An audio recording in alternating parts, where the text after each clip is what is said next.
Muy buenos días y bienvenidos nuevamente a Sin Guión. Hoy vamos a hablar de acusaciones fiscales y también del viaje de la Presidenta de la República a Davos para lograr que venga más inversión al Perú. Veremos si lo logra. Pero antes tenemos que cumplir con nuestros auspiciadores. Descubre el poder del factoring en Prestamipe, tu aliado financiero para transformar tus facturas por cobrar en efectivo inmediato. Olvídate de esperar por tus pagos y obtén el capital que necesitas en cuestión de horas. Solicítalo en prestamipe.com y haz crecer tu empresa. Cambia tus dólares y soles de forma segura y rápida con Cambio Seguro. Ingresa de su web o aplicativo y obtén un súper descuento usando el cupón AHORRAYA. Yo, Cambio Seguro. ¿Y tú? Muy bien, y hoy día vamos a hablar de, en primer término, acusaciones constitucionales. Pero les recuerdo que hoy día es jueves y pueden hacer sus preguntas al programa. Los martes y los jueves tenemos un segmento para que ustedes puedan participar. Preguntan lo que quieran y yo respondo lo que puedo, porque evidentemente no lo sé todo, pero evidentemente las preguntas tienen que ver con el contenido de estos programas. Ok, empezamos con lo que ayer fue una sorpresa. Una denuncia constitucional presentada por la fiscal de la Nación, Delia Espinosa, contra un conjunto de congresistas que en la Comisión de Defensa, Inteligencia y Orden Interno aprobaron un proyecto de ley con nombre propio. Esa es la acusación. Una acusación por negociación incompatible. Acá tenemos la noticia, por favor, si me ayudan. Muy bien. 11 congresistas por ley que beneficia a Jorge Montoya y a otros con doble remuneración. Estamos hablando de Jorge Montoya, José Williams, Roberto Quiabra, José Cueto y Alfredo Azurín como principales beneficiarios, pero también Hamlet Echevarría, Américo Gonza, Patricia Juárez, Juan Luis Arzaburo, Pedro Martínez y Lucinda Vázquez por haber aprobado una ley con nombre propio. Y vamos a explicar esto. Hace más de un año, César Prado, de IDL Reporteros, escribió un artículo muy completo que explica todo este problema, que tiene un montón de problemas jurídicos y a veces es difícil de entender, ¿ok? Está en el portal de IDL Reporteros y se llama Los Dobles Sueldos. Ustedes lo pueden leer despacito y ahí van a entender la naturaleza del problema. Yo voy a tratar de resumirlo para que lo entiendan bien. Si no se entiende bien, en las preguntas lo podemos seguir explicando. A ver, principio básico. Nadie puede recibir dos remuneraciones del Estado. Básico, ¿no es cierto? ¿Por qué? Porque el Estado quiere darle trabajo, ¿no?, a todos. Si tú le das varios trabajos a uno, salvo en el caso de docencia universitaria. Esa siempre ha sido la excepción. Segundo principio básico. Las pensiones que están en el sistema privado de pensiones no dependen del Estado. Yo puedo ser un pensionista del sector privado y puedo trabajar en el Estado. Ningún problema. Pero las pensiones que dependen del tesoro público, porque son financiadas en parte con los aportes, pero en buena parte con el tesoro público, sobre esas siempre ha habido una discusión, porque implican un desembolso del Estado igual que la remuneración estatal. Hace muchos años se estableció que el jubilado del sector público que entraba a trabajar al sector público de nuevo, tenía que renunciar a su pensión, salvo que fuera pensionista del magisterio. Primera excepción, ¿ok? Los pensionistas del magisterio reciben pensiones pequeñas, ¿verdad? Luego se amplió a servicios administrativos. Todos los trabajadores administrativos, estamos hablando de pensiones básicamente de la 19.990, que no pasan de 1.200 soles, ¿ok? Porque tienen tope además.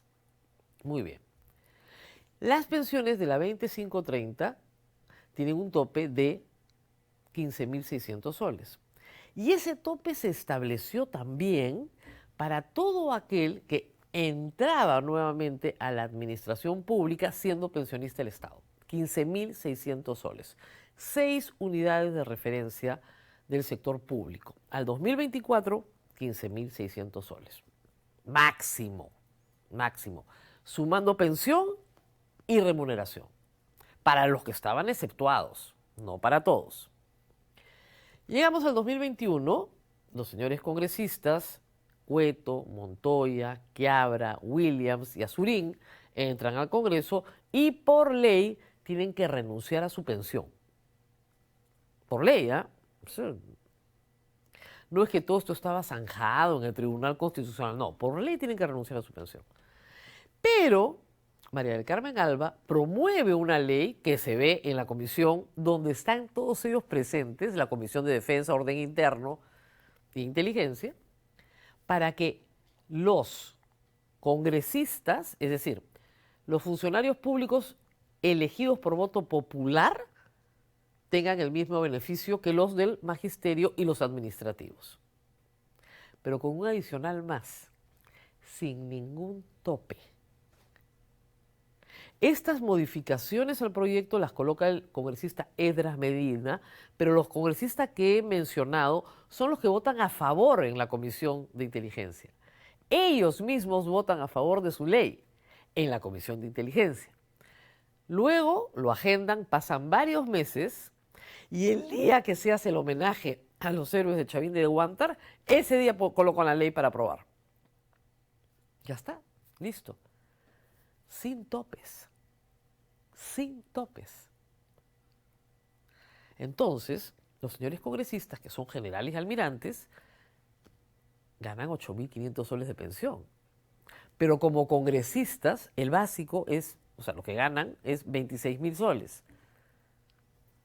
Sumen, están bien lejos del tope, pero bien lejos, doblan.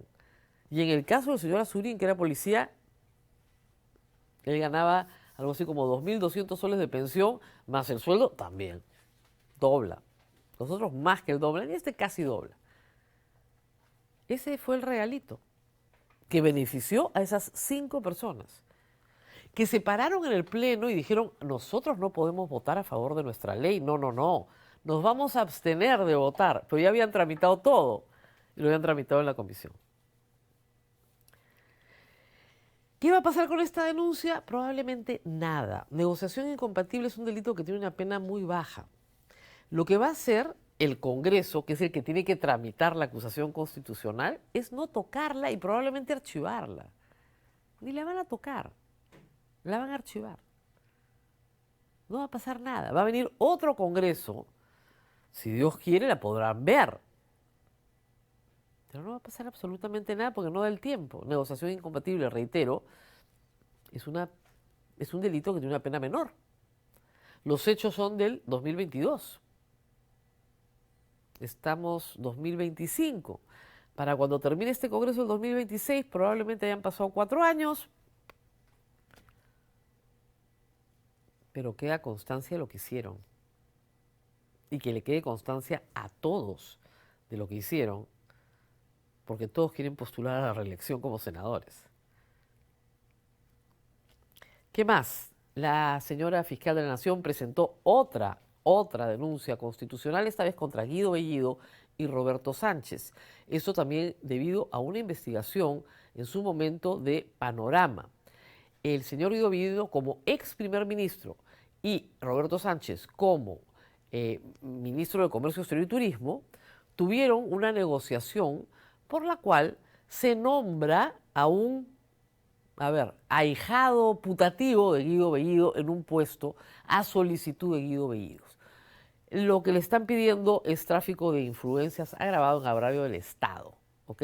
Y en el caso de Sánchez, negociación incompatible. De nuevo, esta denuncia por un nombramiento que no debió darse, que era de favor, está corroborada en chats, etc. Los hechos son los hechos. Pero tráfico de influencia, negociación incompatible son delitos que no tienen penas muy largas. Estos son hechos anteriores al 2022 y por lo tanto para el 2026, cuando los pueda haber un próximo Congreso, va a ser difícil que puedan tramitarse. Y ambos, por supuesto, van a negociar en el Congreso para que no les pase nada. Y tienen sus votos que valen, así que probablemente no les pase nada. Lo mismo.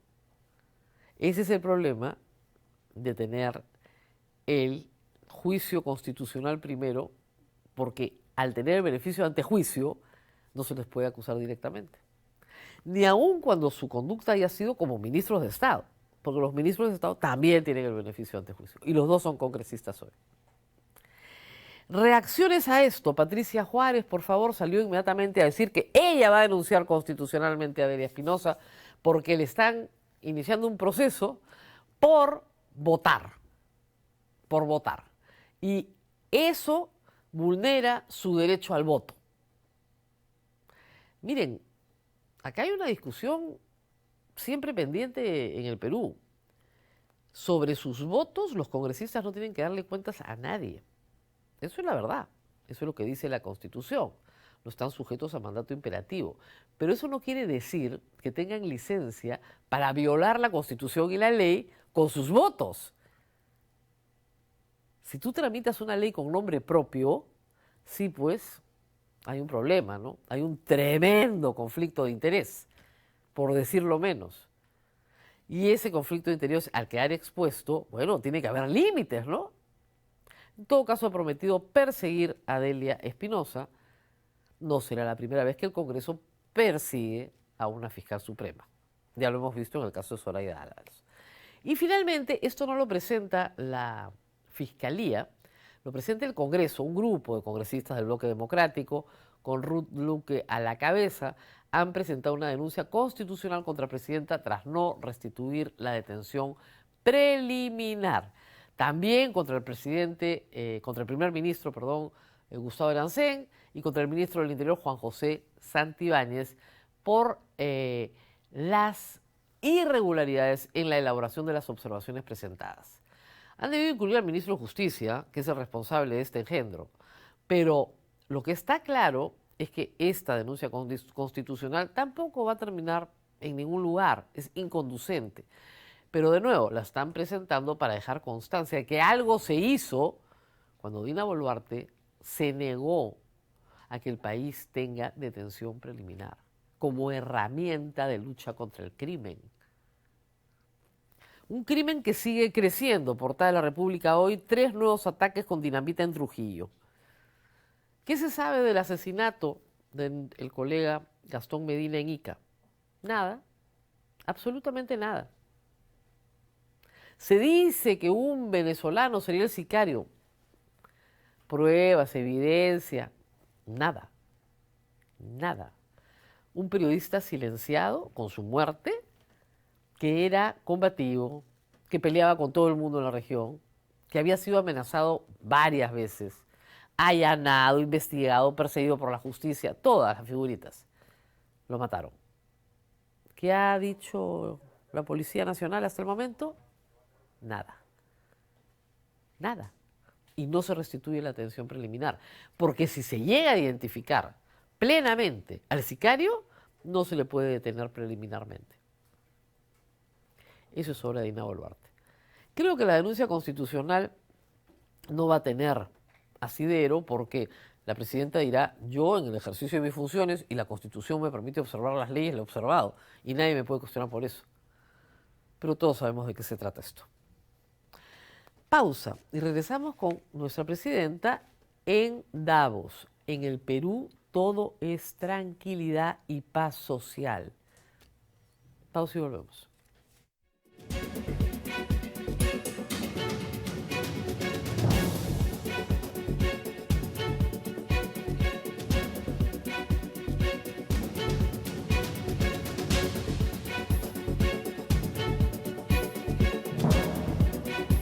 Muy bien, y les recuerdo que pueden preguntar después de este bloque. Comiencen a mandar sus preguntas y las van a poner al aire.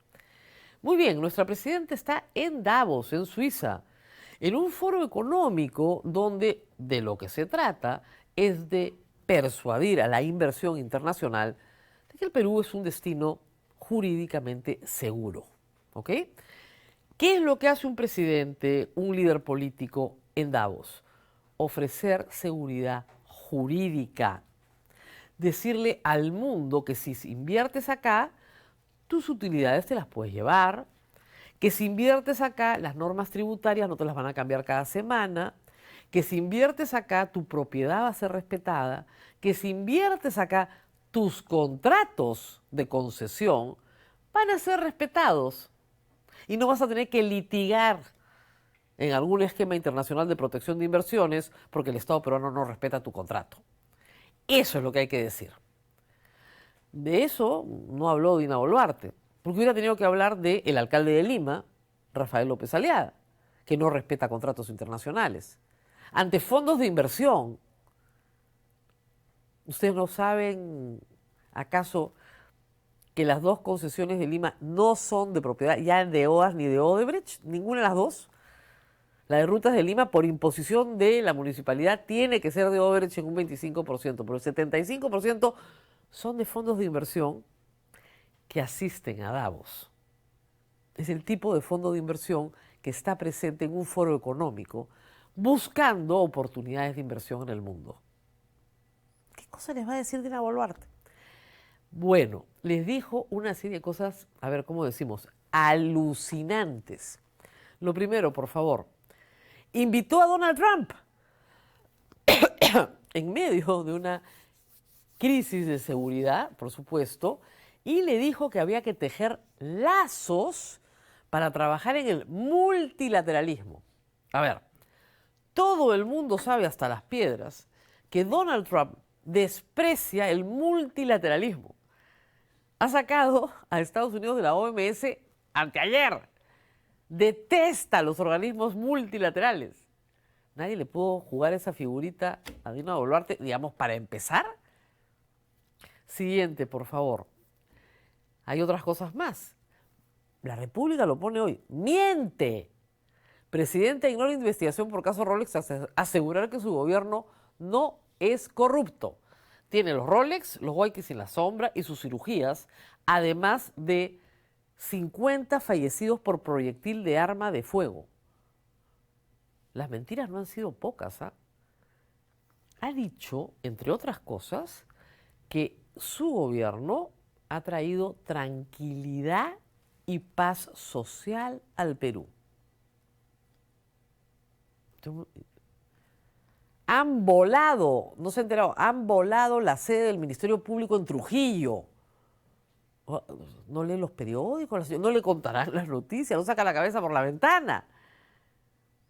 Estamos en récord de asesinatos. Récord, ya pasamos los 100. 106 hasta el día 19 de enero. Fallecidos por asesinato, por sicariato. Récord de récords en la historia del Perú. Paz y tranquilidad social. Hubo más mentiras, ¿verdad? Hay un artículo de La República hoy día donde hay varias de las mentiras que ha dicho. Habló también, y esto fue increíble, ¿no es cierto?, de que su gobierno era un gobierno de manos limpias. Como he dicho, tiene varios casos encima, varios, no pocos, varios, ¿no es cierto?, donde le involucran directamente a ella. En el caso de los Rolex está confesa, por el amor de Dios. Ella asegura que recibió de Oscorima joyas valorizadas en $80,000. Está confesa. No, nuestro gobierno no hay corrupción. Y volvió sobre el tema de la violencia. No reconoció los 50 fallecidos, sino que dijo que había sido víctima de 500 incursiones violentas, protestas violentas. Esta es una frase de Otárola, que se probó falsa cuando la dijo.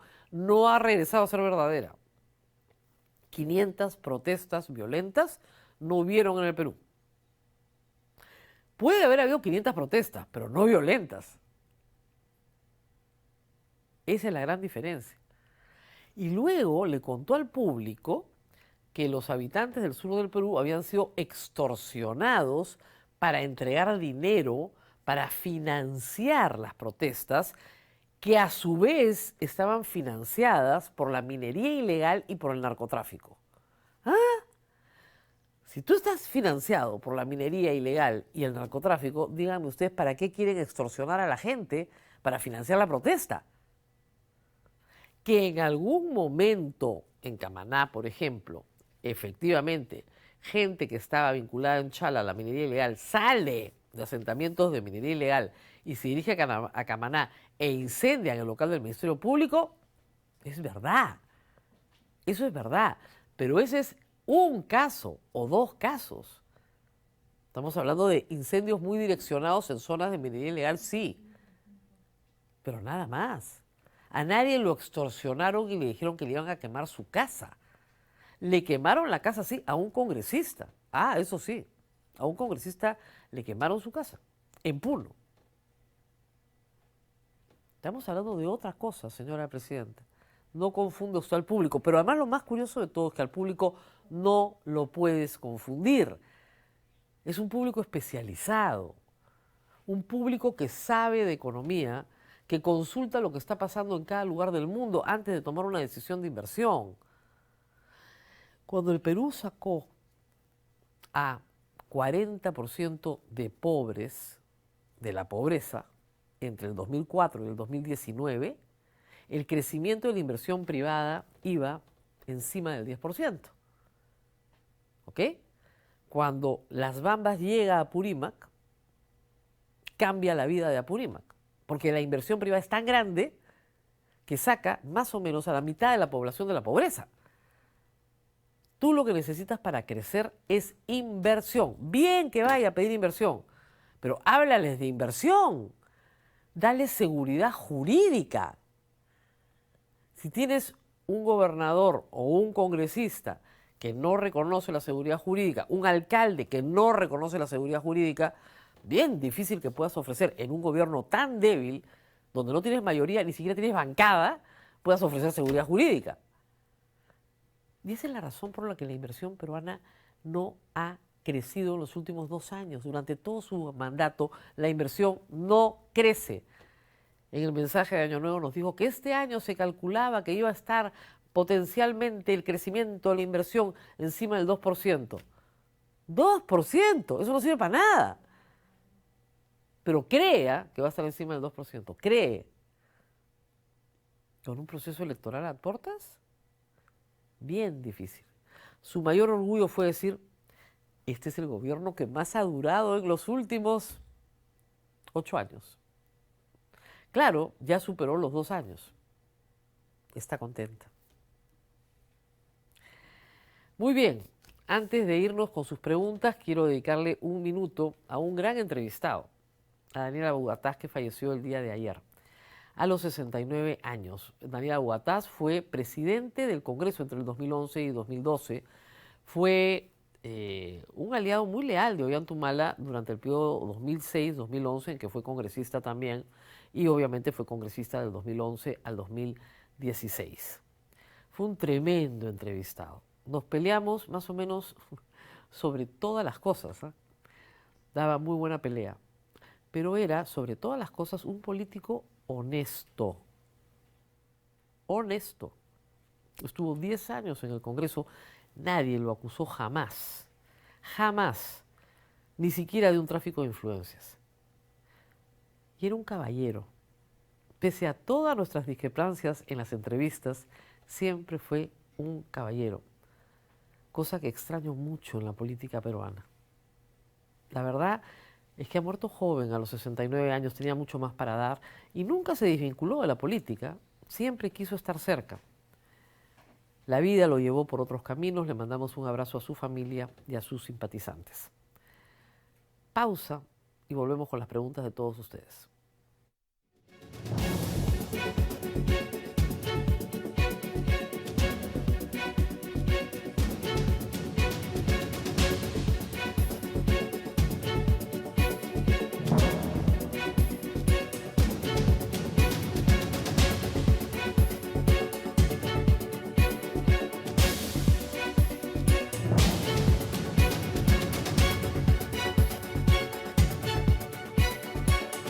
Muy bien, mi producción tiene listas las preguntas, así que vamos con este bloque de preguntas a ver si han entendido bien lo que he explicado. El Congreso amenaza a la fiscal de la Nación por chocar con billetes de los corruptos. No, no ha sido el Congreso. Patricia Juárez ha dicho que ella la va a denunciar constitucionalmente. Nadie más. El Congreso son 130, una congresista ha dicho que la va a denunciar constitucionalmente. Tampoco va a lograr mucho la señora Patricia Juárez denunciándola constitucionalmente, salvo que ponga de acuerdo a todo el Congreso para destituir a Delia Espinosa. Cosa que hicieron con Zoraida Ábalos. Ojo, cosa que Soraya Dávalos revirtió con una acción de amparo. Sí, efectivamente, el Congreso amenaza normalmente a altos funcionarios del Estado con su destitución. Este Congreso, ¿eh? Los otros no tanto, este en particular. Siguiente, por favor. Señora Palacios, con el incremento de violencia y crimen actual en Perú, estamos yendo a una situación similar a las 80, 90, ¿cómo y cuándo explotará la ciudadanía? No es similar. Miren, acá hay que tener mucho cuidado con los términos, cómo se usan, porque como la policía bien sabe, como cualquier miembro de la Fuerza Armada sabe, si tú no identificas correctamente al enemigo, no le vas a poder dar batalla. El Perú, el Estado peruano, se demoró muchos años en entender qué cosa era Sendero Luminoso. Varios años. Recuerden ustedes la famosa frase de Belaúnde en el 82, donde dice que son abigeos. No, no eran abigeos. Había un proyecto político de toma del poder por la fuerza. Abimael Guzmán se hacía llamar presidente porque quería gobernar el Perú, no por la fuerza de los votos, sino por la fuerza de las armas. Y sembrando un estado de terror permanente, porque claro, no tenía un ejército regular, pero intenta formar un ejército de combatientes que enfrenten a la Fuerza Armada. O sea, él tenía una lógica de guerra, él, Abimael Guzmán. Y esa lógica de guerra llevaba a poner a un proyecto político en el poder para hacer del Perú una nación maoísta. ¿Ok? Esto no es lo que tenemos hoy en el Perú. Hoy lo que tenemos es la lógica de la banda criminal.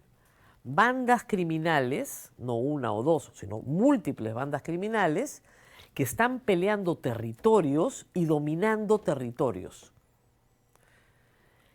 Es una lógica completamente distinta. ¿Van a sembrar el terror? Por supuesto, porque todos estamos asustados. ¿Van a utilizar dinamita? ¿Van a utilizar granadas? ¿Van a utilizar, créanme, mucho mejor munición que la que tenía Sendero Luminoso? Estos están armados hasta los dientes. Sendero Luminoso se armaba robándole a la policía y a las Fuerzas Armadas. Estos no. Estos tienen, además, capacidad económica, porque sus crímenes les reditúan un beneficio económico inmediato. Estamos hablando de otra lógica.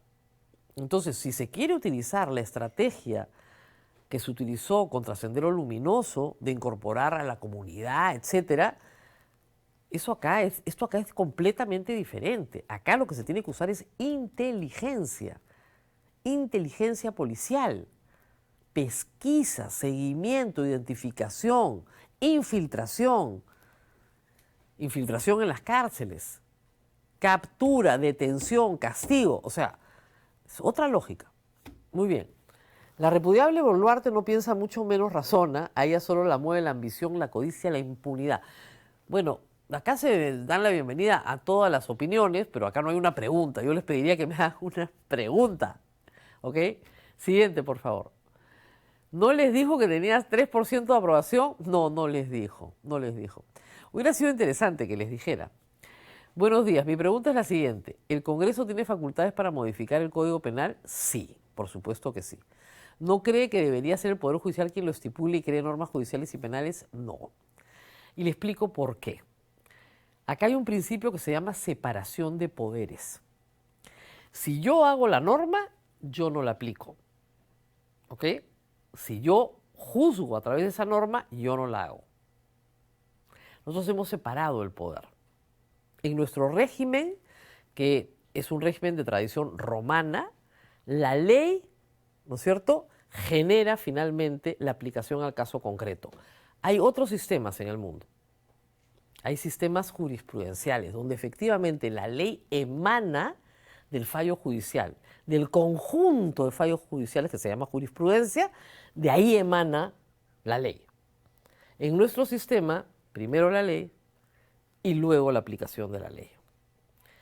Lo lógico es que el legislador legisle de forma general y abstracta. No legisla para el caso particular. Está prohibido de hacerlo en la Constitución. Por eso es que no se puede admitir que se legisle para el beneficio particular. ¿Se da cuenta? El problema es que este Congreso ha estado legislando para el beneficio particular. Eso es lo grave. Pero el Poder Judicial no puede hacer leyes. ¿Tiene iniciativa legislativa? Sí. ¿Puede proponerle al Congreso? Sí. Pero el Congreso, que tiene la representación del pueblo, es el que tiene que formular las leyes. Porque ahí estamos representados todos. Todo el pueblo está representado en el Congreso. Y esa es la representación que genera la ley, que es la norma general que todos tenemos que cumplir. Y su aplicación se la entregamos a otro poder del Estado, que es el Poder Judicial. Derecho constitucional básico, ¿eh? Muy bien, siguiente pregunta. Si queda alguna más, sí. ¿Habrá quien haya creído a la presidenta en Davos? Esa es una buena pregunta, yo creo que no. Porque además, recuerden ustedes que la presidenta se presenta hace 3 años como vicepresidenta y se pone a criticar a la minería. Y les dice que contaminan, que maltratan al personal. Entonces, que no tienen estándares ambientales. Esa era Dina revolucionaria, Dina Perú Libre, Dina vicepresidente de Castillo. Ayer es otra señora. Dina víctima de unas hordas enloquecidas que lo único que querían era controlar el país. Ellos, los malos, ¿no? Entonces, recuerden ustedes que cuando Pedro Castillo se va, ¿saben cuánto tenía de aprobación? Según Ipsos, noviembre del 2022, 27% de aprobación. 27% y desaprobación 66%. Dudo que Dina Boluarte haya hablado de su porcentaje de aprobación con alguien en Davos y también dudo que le hayan creído, la verdad. Siguiente, por favor. No hay citas de pasaporte. ¿A qué se debe? Aquí hay un esquema de corrupción. Ya no sé cómo explicarlo. Lo he explicado 100 veces. Hoy en el Perú la corrupción está dentro del Estado también. Y ustedes son víctimas y nadie se queja. Si tú le pagas a un tramitador, vas a conseguir tu cita. Si tú entras al app de citas, y los reto a que lo hagan ahorita, no van a encontrar ninguna cita porque nunca hay citas. Yo logré una cita a punta de usar este programa, otro programa, las redes sociales y decirles corruptos durante 3 días seguidos, abrieron las citas. Conmigo entró todo el mundo a tomar su cita. Y de ahí nunca más. Este era un sistema que funcionaba muy bien hasta el 2019. No había ninguna cita. Te presentabas el pasaporte, hacías tu cola, había poca cola, mucha cola, dependiendo del día, y en 3 horas salías con tu pasaporte.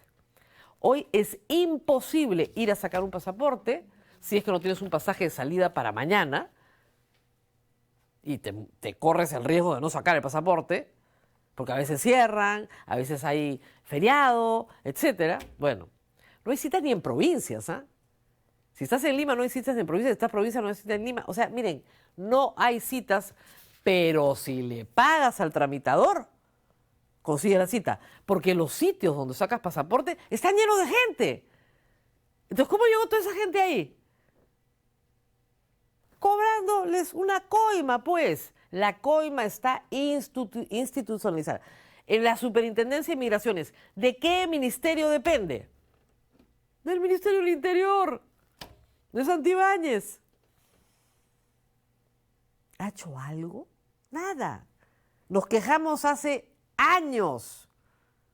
Es un asco. Tienes que pagar la coima. Lo siento, decirles esto es una barbaridad. Pero si no, no tienes un documento que la Constitución te garantiza. Porque el pasaporte no es un favorcito que nos hace el gobierno. Es nuestro derecho constitucional. Pero como nadie protesta, como todos pagan la coima, así seguimos, pues. No hay citas porque tienes que pagar una coima. Esa es la respuesta. En caso para el 2026 tengamos un Congreso decente, podrían nombrar nuevos TCs y todo. Tendrían que expulsarlos por falta grave. Y tendrían que probarles falta grave en cada uno de esos casos. Yo creo que hay algunas conductas que podrían calificar de falta grave, pero eso implicaría un trabajo del Congreso de examinar todas esas conductas y destituirlos por falta grave. ¿Alguna otra pregunta? Sí hay más. Señora Rosa María, buen día. ¿Qué opinión le merecen las medidas adoptadas por Trump en su toma del poder? ¿Algunas podrían ser aplicadas en nuestro contexto o no son viables? ¿Nosotros qué quiere? ¿Expulsar a 11 millones de migrantes? ¿Es lo que está haciendo Trump? No, eso no aplica al Perú. Miren, van a ser unos años bien locos para Estados Unidos y lamentablemente para el mundo, donde lo que se va a poner a prueba es justamente la separación de poderes en los Estados Unidos, los checks and balances. Son los padres de la criatura. Estados Unidos no ha escogido un emperador. Trump no es el rey de Estados Unidos. Sus poderes no son absolutos.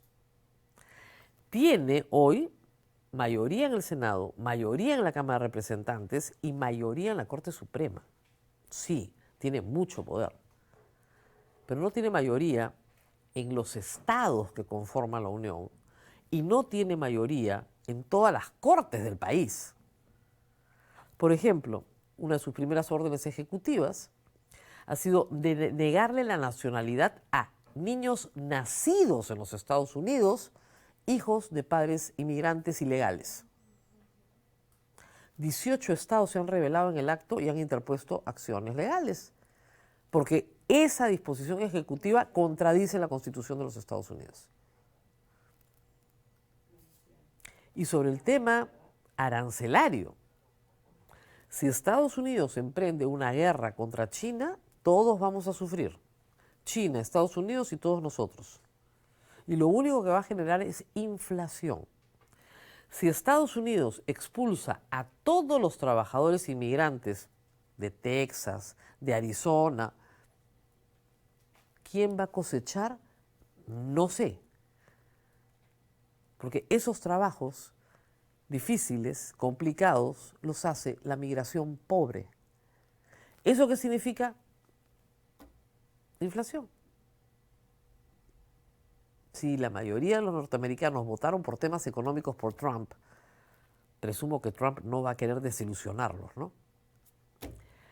¿Qué más? Siguiente, por favor.